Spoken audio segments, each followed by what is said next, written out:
Impeachment's not going so well for the Republicans.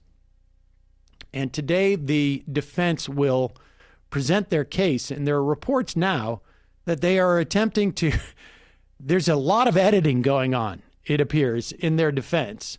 They want to do this quick.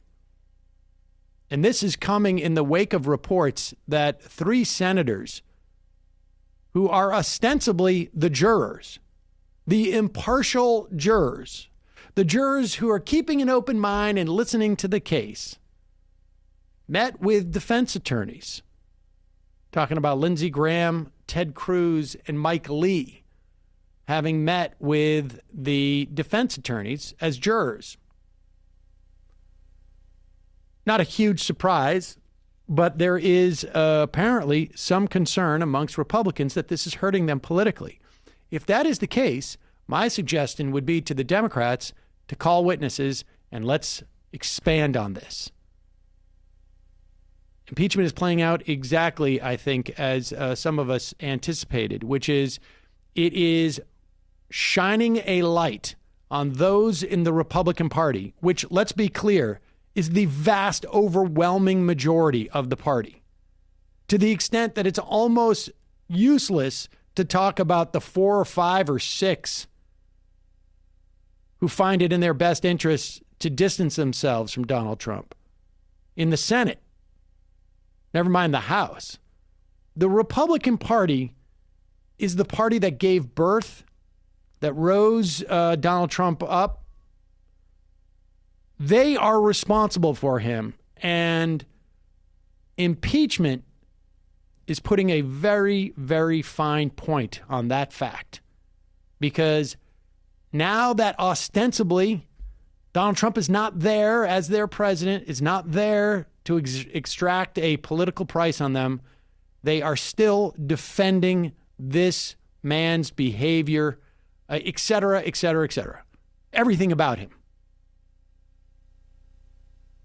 And here is Representative Jamie Raskin, who has delivered some really incredible work as one of the House managers. In fact, they all have done amazing jobs, as far as I can tell.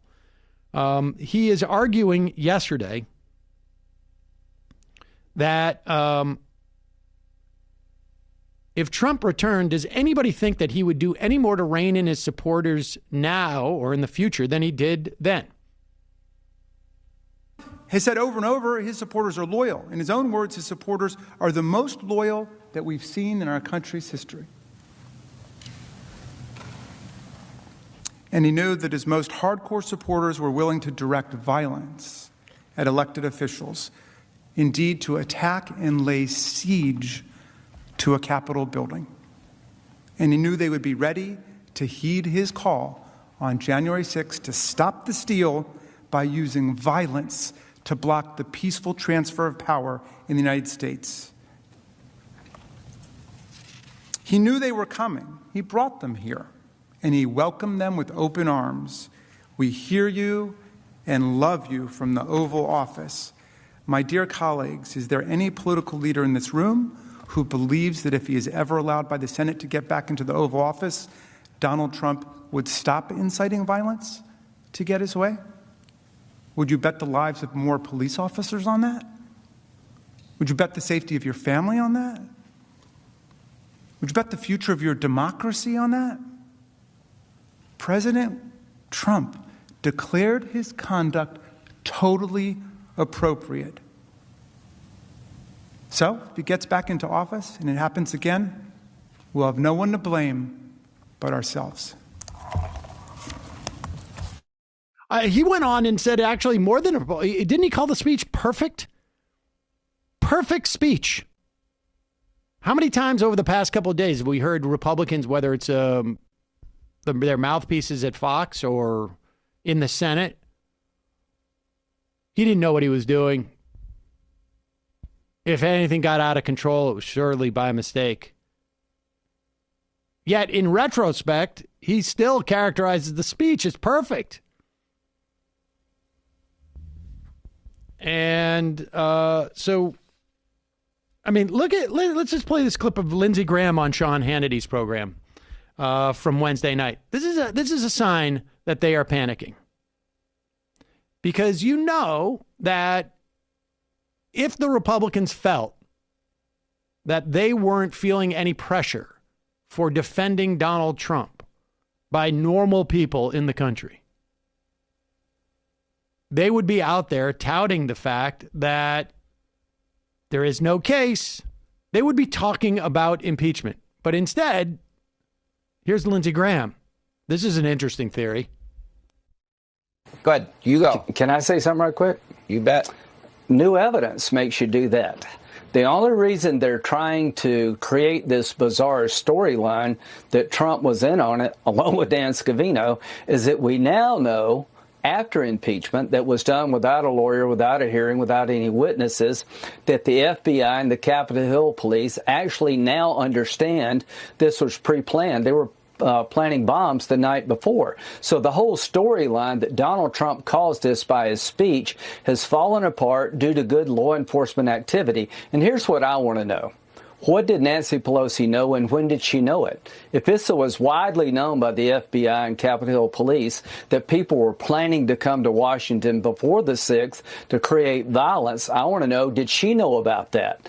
The whole storyline originally was Trump created this from a speech. Now we know the people had this on their mind before he ever spoke, so they're playing this bizarre game of trying to get Trump in on it before January the 6th. This is why you don't want to have snap impeachments. Evidence really does matter. Well, evidence matters big time because it's now coming in. All right. Now. So the argument that Lindsey Graham is trying to make here is that the case against Donald Trump is just what he did at that speech. Not the idea that he would plan a rally for that day. Not the idea that he had been fomenting this idea that there was a stolen election for weeks and weeks after the election. Weeks and weeks, months, years before the election. This was not a pop-up insurrection speech. There was planning. Why would you plan it on January 6th? Why wouldn't you plan it on January 5th? Why would you plan it? Because you wanted those people there when that certification vote was happening at that exact moment. Why would you send them down to the Capitol while that certification was happening? Is because you had planned it for that moment. And if Mike Pence had done what Donald Trump had wanted him to do, maybe you don't need those people to march there. Maybe you don't need them to crash into the Capitol. Maybe you just have them outside to make sure that Mike Pence does what he was told to do by Donald Trump. And the idea that somehow Nancy Pelosi, this was some type of honey trap set by Nancy Pelosi, is laughable.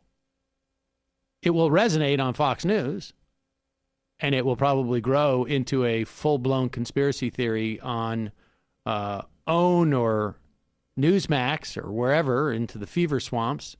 But this is an indication of how nervous they are of this thing continuing. And we'll talk to Ben Dixon in just a moment about other reasons why we should keep this going, because they seemingly are able to do two things at once.